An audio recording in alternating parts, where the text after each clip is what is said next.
Welcome, whoever you are. Very red looking today, aren't I? Right, it is Tuesday the 30th of August and it's 10 past 2 or thereabouts. I wasn't going to make one of these today, but then I thought to myself, why not? Is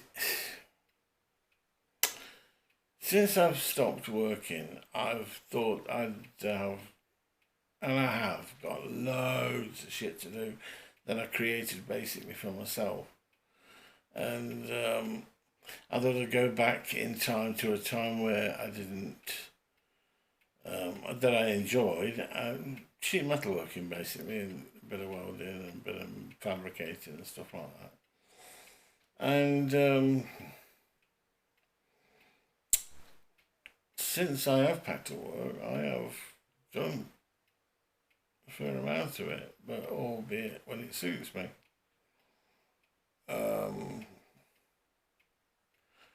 The thing is, I've accumulated far more stuff, steel wise, equipment wise, than I'm going to use. And when I say I'm accumulated it, I'm saying that I've bought it.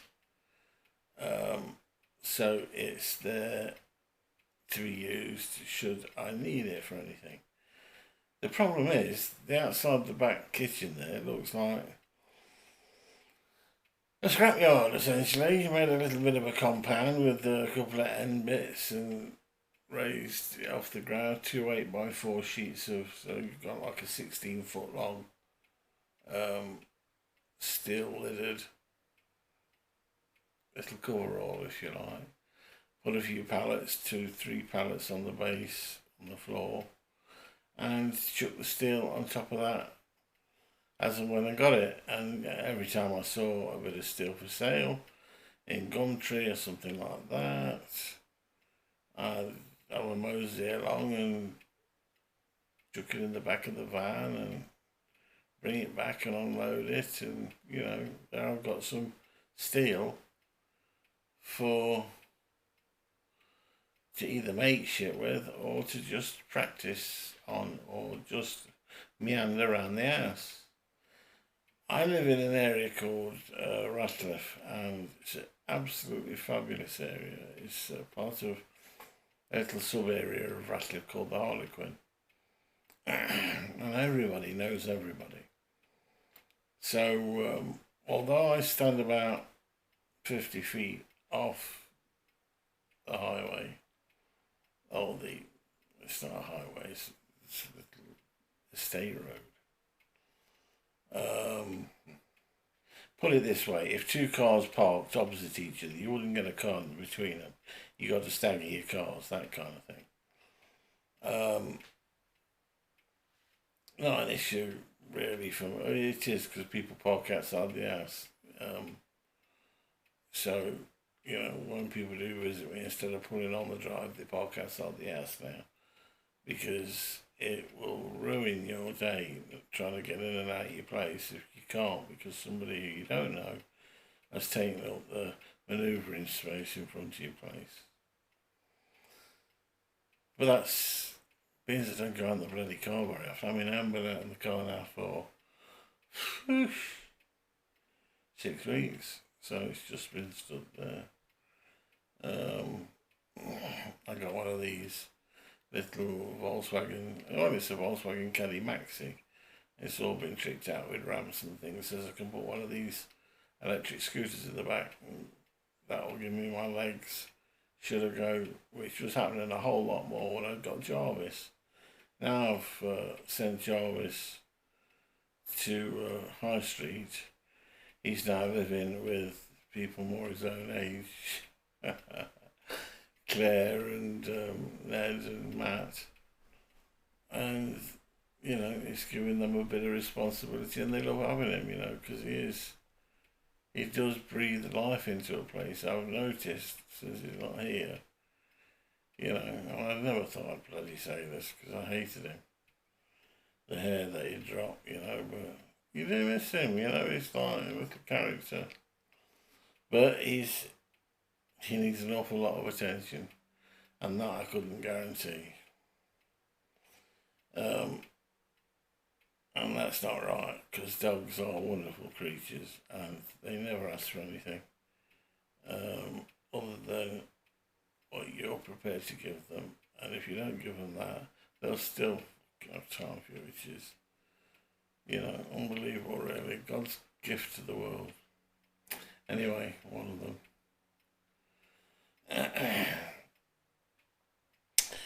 So, back to this accumulation of stuff around the house, and it's bad enough accumulating stuff. Anyway,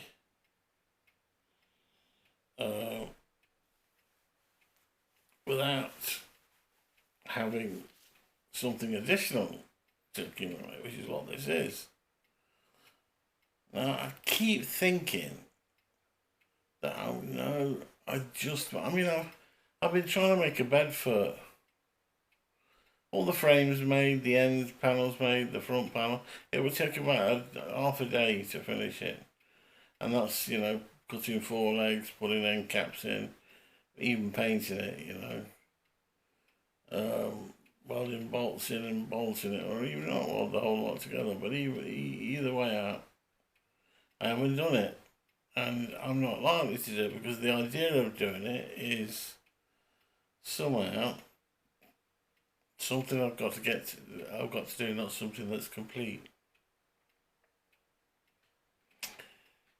And that is just I was never like this. Couldn't stand, and to a certain degree, still can't stand mess. Needs to be tidy, needs to be straight around you. Till you go outside and you see all this steel that I've accumulated, and you think to yourself, what's going on here? I've got 3 anvils, a swage block. What do I need 3 anvils for? Well, as it happens, I put 2 on eBay for sale, and an Indian chap called Bob keeps ringing me every fortnight saying he's going to pick them up. And another fortnight goes by and he hasn't, so I'll believe that when I see it. But they're not eating anything, they're there, so it'd be nice though, maybe that's the kickstart I need because every now and again I get, because it attracts the scrap people that come around beeping their horn, wanting to see if you've got any scrap metal and stuff. And it attracts them like crazy. I've got some old motorbike engines which are aluminium. And because I've made a forge. I've made lots of things, but one of these things I made is a forge. Because I was going to make some knives. And I've never made one knife yet, and yet I've got nearly all the bits to do it. Got the steel, because you can make them out of... There's good steel in diamond-tipped saw blades for cutting the footpaths out and stuff like that. Of course, when they've used them, the gangs on site, they just sling them. Just a bit of scrap metal. But the steel is great for knives. So I've got a heap of them anyway that I can sort of just cut silhouettes out and take it to the bandsaw and off you go. Cutting out shapes and then going to town on heat treating and sharpening, etc. But and then turning it into something absolutely magnificent. You see it on TV all the time, and of course they get to do it in a day, and you're there in 3 weeks later and not having got one done yet, Well, I'm right at the cusp of saying boulder dash to this. Doesn't matter what you've paid for it, because there's another thing. If I put it on Gumtree, which I've put several things on Gumtree now, things that I've sold that I never thought would. I had the biggest fly press there, and I paid £100 for it. And I put it on, you need a 3-ton wagon just to take this thing away. It was massive. And then getting it on that way. Anyway, this guy rings me up from London. like after the advert had run out, well after the advert had run out. And I said, how did you get the number? He says, oh, he says, I took a photograph of it at the time it was out. He says, but I've been meaning to ring you, which is what people like me do. Oh, I must look at that when I get round to it, but while I'm on here, I'll record what message there is, and the quickest way of doing that, instead of writing it all down, is just photograph it, and then you've got it. Anyway, he rings me out the blue, months after the advert is finished. Have you still got it? I says, yeah. He says, how much do you want for it? I says, 600 quid.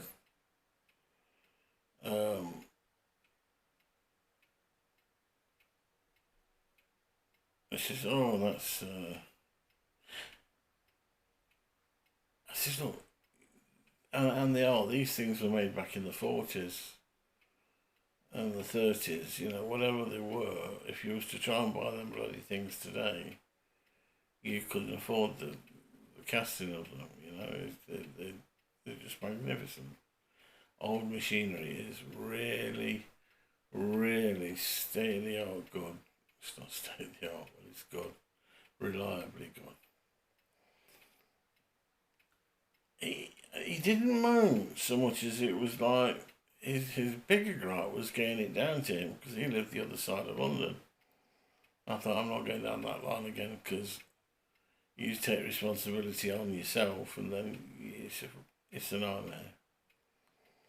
So I says, well, mate, I says, I've got an electric truck that will lift it to about 800 or 900 mil high, and then we could slide it into the back of a truck that you've got, or a van.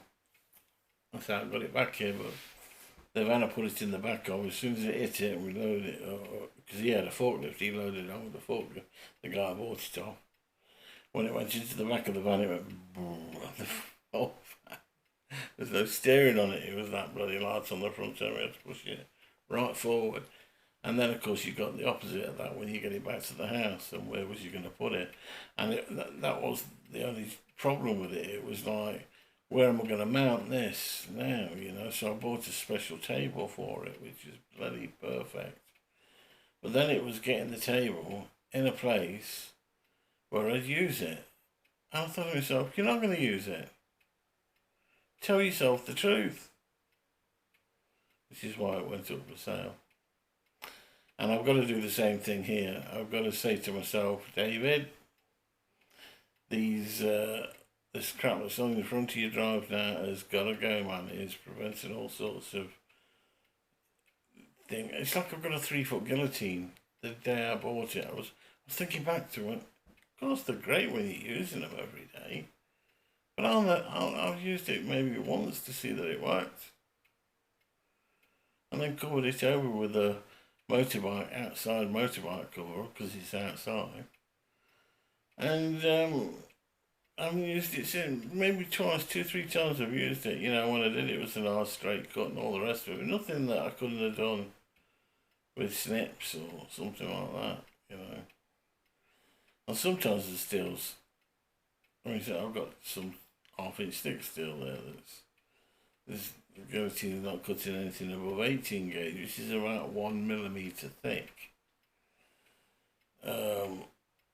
So it's for sheet steel. I mean, it's for light stuff basically, for car body repairs and stuff. But I did pay around about £500-600 for that, and I can't get the money back on that. I can't get the return on it. I've advertised it more than once, and it's not sold.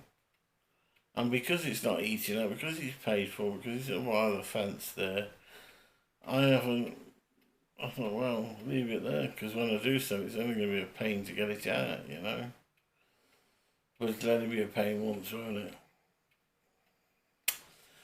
But I'm thinking the next time a scrap man pulls by and says, have you got any stuff there, mate? But they usually come by, it's a call in, they've seen it off the side of the road, the vans are packed full of scrap. I have said to several of them that's out of stock, give me a card and I'll give you a shout when I've got something. Ain't got any cards. Alright?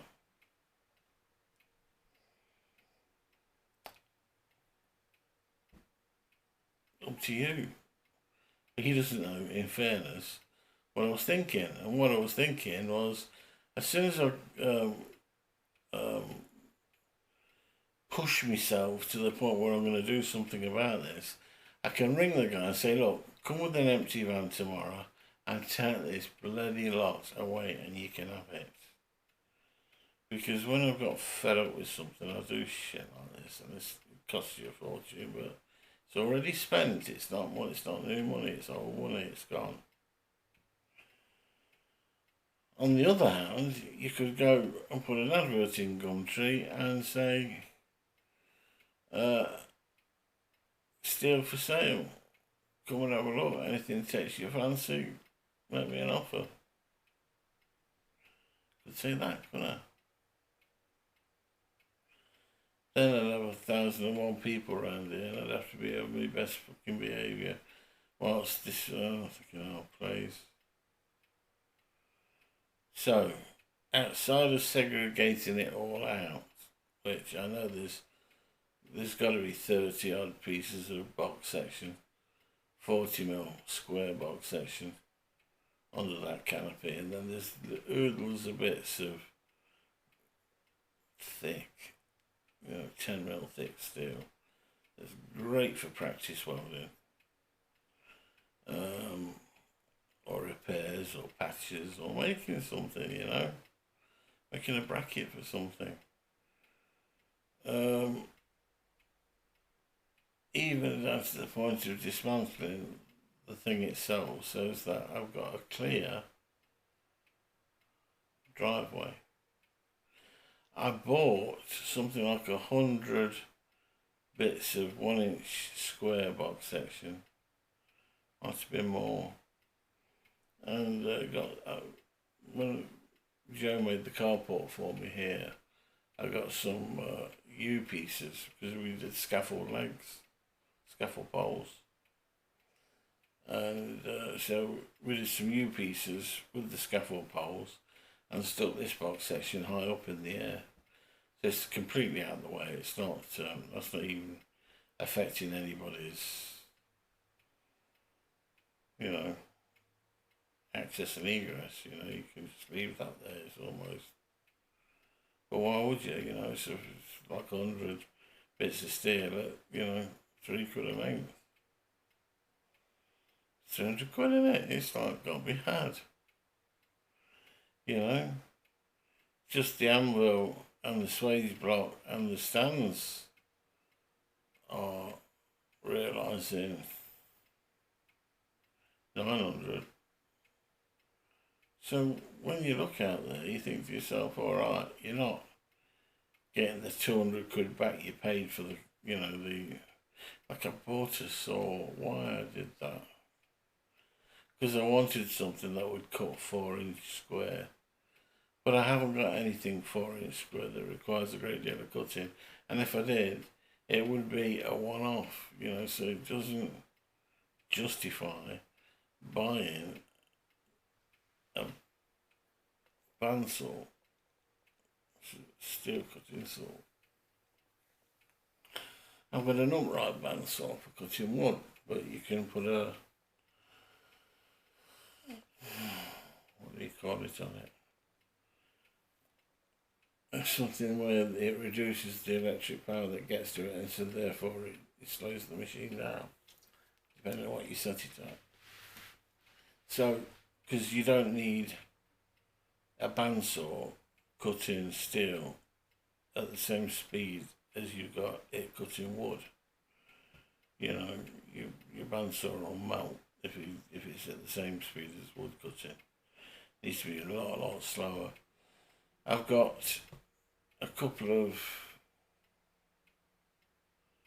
mitre saws, one of which I paid top dollar for because it was 240 volts, and I think it was about 350, 400 quid that. I say top dollar, I know it's not.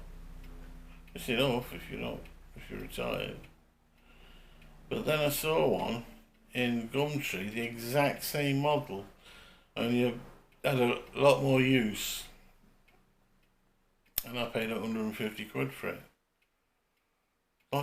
seriously cheaper. And I run everything on the left hand side on 110 volts anyway with transformers. Safer, isn't it? You know, it's like building sites and stuff. So the one that I've got that's 240 has never cut anything. It's cut something when I got it. But it kept tripping the bloody house wire. I mean, I've had that, I've had one feed, if you like, taken off the fuse box to compensate, not to compensate, to allow for 32 amp plugs. So, like the welder and various other pieces, I've got running on 32 amps, which it can cope quite nicely.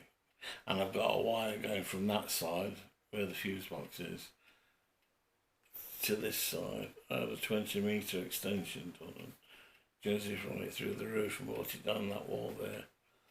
So anything on this side, which is where the real little workshop is. And of course, what have I done? I've crammed it full of bloody stuff. I've got an A-frame out there made out of 4x2 channel, maybe 4x3 channel section. Lovely thing with a I-beam that connects the two A-frames and a block and tackle that was totally and utterly seized up, and took all that to bits and repaired it. That's all ready to go back together again. And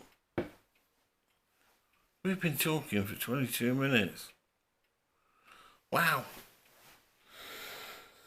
So, I've got all the nuts and bolts. I went out and I bought a bloody box full of these random sized nuts and bolts for £5, and you know, you buy 4 or 5 of them from Halfords and you're spending £5 on that.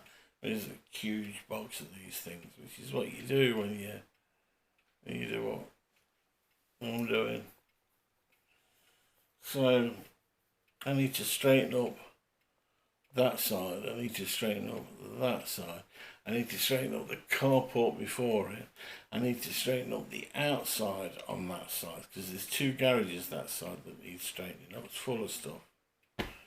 Can't move in there, can't walk from back to front of the garage because there's huge tables in there and vices and, you know, and impeller fans, and, you know, it's just ridiculous what I've done to myself again. And I should take stock and say, right, one thing at a time, sweet Jesus, and just not get attached to any of it. Just say, right, 100 quid for the saw. Jesus, somebody will leap at that. And it's a Clark's one, I know, which isn't sort of, but it seems they seem to do everything for the hobbyist. But it does the job. It really does do the job, and it converts to an upright vertical bandsaw as well, so you can manipulate it with your hands, not just on a feed where it'll cut steel on its own. So somebody somewhere will be glad of that. I was when I bought it. I think I paid 200 quid for it. I thought, right, I'm going to use this now instead of the miter saws, and I never did, because the miter saws are all set up and in the place and ready to go. But I couldn't cut anything 4-inch with that. Well, on that one occasion, use a grinder and just, you know, cut it up with a mini grinder. Grinderette. You don't have to have it always like that, because once it's welded, you wouldn't know. I was going to make some welding, some tables for standing a vice on outside, so it's permanently outside, and there's a piece of flat plate on the floor. There's a girder, an I-beam, if you like, comes off of that, welded to the base. Comes off of that, and a smaller piece of steel on top with 3 holes in it. Bolt the vice to it, paint it up, and you've got an outside vice. So heavy that you can't, you could even bolt it to the floor if you were so minded. But you wouldn't really need to, you know. It's just, I've got to get motivated. David, get motivated, David. Remind you of anyone? Well, it does me. Right. Sorry, this has been a Boomer's Odyssey. That's the name of the channel now. Odyssey being journey, and if you like, it's what it is. This is my journey. And what I'm going to do, I'll update you with what's happening with this, but it won't be now, it won't be a month from now, it'll be when I've done the first thing. So just remember that this first video that's related to that is the 30th of August. And it's a Tuesday. So let's see if I can get it done this side of Christmas. I bet I don't. The girls, Maureen and Tina, have gone to Ireland for a few days. And they're sending videos back like crazy of the old house where my mum grew up. And, oh, jeez, it looks inviting. The guy, my cousin Brian, who owns the place, he built himself a big mansion. And it is a bloody mansion, it's huge. On his land, like sort of within view distance of the old house, which is like a bungalow, like an old time bungalow. It's got all the amenities there, and he keeps saying, come on over and, you know, whenever you want. I'm so tempted to do it, but that's what I've got here. Only here, if anything went wrong, I've got my support network, if you like, which is to me the DHS. It's all people you don't know.